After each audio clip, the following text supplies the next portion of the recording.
Hello. Okay, so I'm preparing for college, preparing for all of that. Started on. I started looking through monologues and stuff because I know to get into theater programs I will have to audition, and I have a set of monologues put out, and I need feedback on them. I want to know what people think. I want to know the harsh, cruel facts about what I'm reading, how I'm reading it. I want to know what people think of me. That's why I'm making this. I want. I have how many do I have? I believe it is 6 Shakespeare readings. I will announce play, scenes, all of that. I will announce characters. I will try to give you as much information as I can based off the papers I have. And then I have 3 contemporaries, which I'll give you all I have on those, which there isn't much. And then I will post this, and you all will tell me what you think after watching. I'm going to tell you right now, this will be a fairly long video, so if you don't want to watch, that's fine with me. You don't have to watch it. I just want people to tell me what they think. I'm not trying to be all egotistical, like, hey, look at me. I want to know if I sound like shit or not before I would go in front of a college and read these, perform these. I want opinions. So, please tell me what you think. Don't be afraid about hurting my feelings. Trust me, it won't hurt. I can always improve on this stuff, or I can just take it out completely. It's completely up to whatever I will choose. Unless you're telling me that everything about me is shit, I won't be offended. So go ahead, tell me what you think. And just so you know, I don't have any of these memorized yet. I have certain parts memorized based on how much I've read it, based on how much I like it. So I will have to look at these to read them. Alright, let's get started with that all being said. The first is Shakespeare. It is called The Winter's Tale, and it is in Act 3, Scene 2. I am reading as the character Hermione. Alright. Sir, spare your threats. The bug which you would frighten me with I seek. To me can no life be commodity. The crown and comfort of my life, your favor, I do give lost, for I do feel it gone, but know not how it went. My second joy and first fruits of my body, from his presence I am barred like one infectious. My third comfort, starred most unluckily, is from my breast, the innocent milk in its most innocent mouth hailed out to murder. Myself in every post proclaimed a strumpet, with immodest hatred the childbed privilege denied, which longs to women of all fashion. Lastly, hurried here to this place i'th open air, before I have got strength of my limit. Now, my liege, tell me what blessings I have here alive, that I should fear to die. Therefore proceed. But yet, hear this, mistake me not. No life, I prize it not a straw, but for mine honour, which I would free. If I shall be condemned upon surmises, all proofs sleeping else but what your jealousies awake, I tell you 'tis rigour and not law. Your honours all, I do refer me to the oracle. Apollo be my judge. Alright. That's that. I don't know what to say about it. The next one is another Shakespeare. It is Henry IV, Part 1, Act 2, Scene 3. And I am reading as Lady Percy. Here, yes. Oh, my good lord, why are you thus alone? For what offence have I this fortnight been a banished woman from my Harry's bed? Tell me, sweet lord, what is it that takes from thee thy stomach, pleasure, and thy golden sleep? Why dost thou bend thine eyes upon the earth, and start so often when thou sittest alone? Why hast thou lost the fresh blood in thy cheeks, and given my treasures and my rights of thee to thick-eyed musing and cursed melancholy?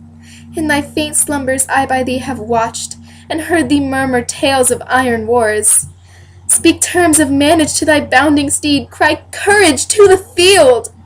And thou hast talked of sallies and retires, of trenches, tents, of palisadoes, frontiers, parapets, of basilisks, of cannon, culverin, of prisoners' ransom, and of soldiers slain, and all the currents of a heady fight. Thy spirit within thee hath been so at war, and thus hath been so bestirred thee in thy sleep, that beads of sweat have stood upon thy brow, like bubbles in a late disturbed stream. And in thy face strange motions have appeared, such as we see when men restrain their breath on some great sudden hest. Oh, what portents are these? Some heavy business hath my lord in hand, and I must know it, else he loves me not. Okay, that was that one too. See, this is easy. for you maybe, not for me. Alright, the next one, another Shakespeare. I told you there were a lot of Shakespeare. I like Shakespeare. Get over it. The next is The Merchant of Venice. I said that weird. It is Act 3, Scene 2. Sorry about that. And I'm reading as Portia. Here we go. You see me, Lord Bassanio, where I stand, such as I am. Though for myself alone I would not be ambitious in my wish, to wish myself much better, yet for you I would tribulate 20 times myself, 1,000 times more fair, 10,000 times more rich, that only to stand high in your account, I might be in virtues, beauties, livings, friends, exceed account. But the full sum of me is sum of something, which to term and gross is an unlessoned girl, unschooled, unpractised. Happy in this, she is not yet so old, but she may learn. Happier than this, she is not bred so dull, but she can learn. Happiest of all is that her gentle spirit commits itself to yours to be directed, as from her lord, her governor, her king. Myself in what is mine to you and yours is now converted. But now I was the lord of this fair mansion, master of my servants, queen o'er myself, and even now. But now this house, these servants, and this same self are yours, my lords. I give them with this ring. Let it presage the ruin of your love, and be my vantage to exclaim on you.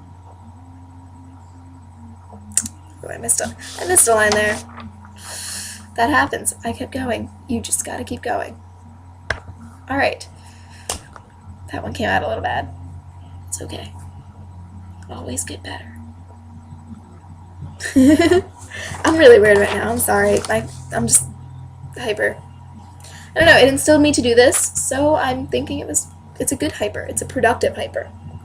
Hopefully you guys don't think I'm really weird, because I don't know. I really, really want feedback. So if you're still watching after this 8th minute, I thank you. This means a lot to me, really. Like, theater is one of my main passions, if you know me. So the fact that you're still watching, and you're probably, if you're willing to leave a message, a comment telling me what I can improve, what can I do better, that means a lot. This means a lot to me. Alright, the next one. It is Henry VI, Part 3.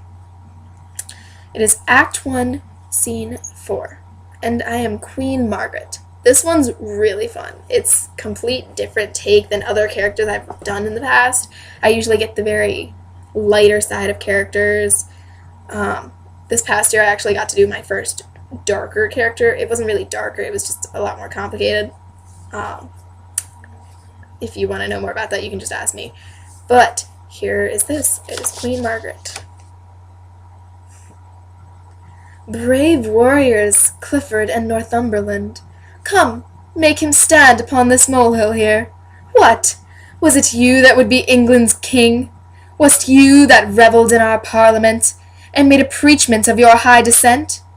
Or are your mess of sons to back you now, the wanton Edward and the lusty George? And where's that valiant crook-back prodigy, Dicky, your boy, that with his crumbling voice was wont to cheer his dad in mutinies? Or with the rest, where is your darling Rutland? Look, York, I stain this napkin with the blood that valiant Clifford, with his rapier's point, made issue from the bosom of the boy. And if thine eyes can water for his death, I give thee this, to dry thy cheek withal. Alas, poor York, but that I hate thee deadly, I should lament thy miserable state. I prithee grieve to make me merry, York. What? Hath thy fiery heart so parched thine entrails that not a tear can fall for Rutland's death? Why art thou patient, man? Thou shouldst be mad, and I, to make thee mad, do mock thee thus. Stamp, rave, and fret, that I may sing and dance. Thou wouldst be feed, I see, to make me sport. York cannot speak unless he wears a crown for York, and lords bow low to him. Hold your hands whilst I do set it on. Ay, marry, sir, now he looks like a king. Ay, this is he that took King Henry's chair, and this is he was his adopted heir. But how is that great Plantagenet? Is crowned so soon, and broke his solemn oath. As I bethink me, you should not be king, till our King Henry has shook hands with death. And will you pale your head in Henry's glory, and rob his temples of the diadem, now in his life against your holy oath? Oh, 'tis a fault too unpardonable. Off with the crown, and with the crown his head, and whilst we breathe, take time to do him dead. See, I told you, that was fun. Alright, see, I have 2 more Shakespeare's, and then I promise it gets really interesting because the other 3, I'm saving them for the last, they're just fun. They're really fun. Alright, this next one, if you have ever read or seen this, you know how crazy the story can be, but this is actually one of the serious moments. It is A Midsummer Night's Dream, one of my favorite Shakespeare's. It's just so crazy and wild, and then this moment is just so serious. It's such a turn, but I love this. I love this scene. It means a lot to me because it's like it's a fight with one of your best friends. I'm giving you some spoilers here. Spoiler alert. It's like a fight with best friends, and God knows I fight with my best friends all the time. If any of you are watching this, yeah. Alright, so here it is. It is Act 3, Scene 2, and I am reading as Helena. Lo, she is one of this confederacy. Now I perceive they have conjoined all 3 to fashion this false sport in spite of me. Injurious Hermia, most ungrateful maid, have you conspired? Have you with these contrived to bait me with this foul derision? Is all the counsel that we 2 have shared, the sisters' vows, the hours that we have spent, when we have chid the hasty-footed time for parting us, oh, is all forgot? All school-days friendship, childhood innocence? We, Hermia, like 2 artificial gods, have with our needles created both one flower, both on one sampler, sitting on one cushion, both warbling of one song, both in one key, as if our hands, our sides, voices, and minds had been incorporate. So we grew together, like a double cherry, seeming parted, but yet an union in partition. 2 lovely berries molded the one stem, so with 2 seeming bodies but one heart, 2 of the first, like coats and heraldry, due but to one, and crowned with one crest. And will you rent our ancient love asunder, to join with men in scorning your poor friend? It is not friendly, 'tis not maidenly. Our sex is well, I may chide you for it, though I alone do feel the injury. See? I like that one. It's deep. Right. And here's my last Shakespeare for the night. If you have any other Shakespeares you want to recommend, tell me. I could make another video. If you like this, that is. I don't know if you like this or not. I hope you do. I hope you don't mind that I'm a weirdo. Sorry, I keep messing with my hair. It just looks really pretty tonight. This is the last Shakespeare, and then we will move on to all of our contemporaries, which are really fun. I love them all so much. I can't pick a contemporary. That's why those 3 are there. And this is from All's Well That Ends Well. It is Act 1, Scene 3. And I love this because it's just, this one's just like if you love someone, which I do, I have a great boyfriend. But if you love someone and you've ever had like troubles with people not accepting or anything, then it kind of speaks to you. So this kind of speaks to me because I've had people have trouble accepting what goes on in my love life. So, alright, and I'm reading as Helena. It's a different Helena, not the same Helena from Midsummer Night's Dream, in case you were wondering. Alright, here we go. Then I confess, here on my knee before high heaven and you, that before you and next unto high heaven, I love your son. My friends were poor but honest, so is my love. Be not offended, for it hurts him not, that he is loved of me. I follow him not by any token of presumptuous suit, nor would I have him till I do deserve him, yet never know how that desert should be. I know I love in vain, strive against hope, yet in this captious, untenable sieve, I still pour in the waters of my love, and lack not to lose still. Thus Indian-like, religious in mine error, I adore the sun that looks upon his worshipper, but knows of him no more. My dearest madam, let not your hate encounter with my love, for loving where you do, but if yourself, whose aged honor cites a virtuous youth, did ever in so true a flame of liking, wish chastely and love dearly that your Diane was both herself and love. Oh, then give pity to her whose state is such that she cannot choose, but lend and give where she is sure to lose, that seeks not to find where her search implies, but riddle like lives sweetly where she dies. Alright, so those were all my Shakespeare's. If you understood, give your feedback. If not, you can still give feedback. You can just say, I didn't understand, your tone didn't seem to fit the context. Tell me whatever you think. Everyone will hear and read things differently. It's all up to you. It's all up to what you make of it. Alright, next are the contemporaries. There's only 3. Sorry about that. I wish there had been more, but there weren't that many great choices of contemporaries. Some of them were just really weird. Trust me when I say really weird. Like, alright, but this first one is one of my favorites. It is from a story called Story Play, whatever you want to call it. I think of it more as a story because I read these as stories. It's just, they can be plays, they can be stories. I like to see them as stories. It's called Wild Honey, and it is by a man named Anton Chekhov. So forgive me if I pronounce that wrong. I'm not good with accents at all. Not good with reading foreign names. Just funny because I have such a weird last name. Alright, and the character I am portraying is Anna Petrovna. And this one's fun. I like to have fun with this one. It's not fun in like an upbeat way. It's fun in like a kind of way. Alright, here goes. How can you say that? How can you lie to me on such a night as this, beneath such a sky? Tell your lies in autumn if you must, in the gloom and the mud, but not now, not here. You're being watched. Look up, you absurd man. 1,000 eyes, all shining with indignation. You must be good and true, just as all this is good and true. Don't break this silence with your little words. There's no man in the world I could ever love as I love you. There's no woman in the world you could ever love as you love me. Let's take that love and all the rest that torments you. We'll leave that to others to worry about. Are you really such a terrible Don Juan?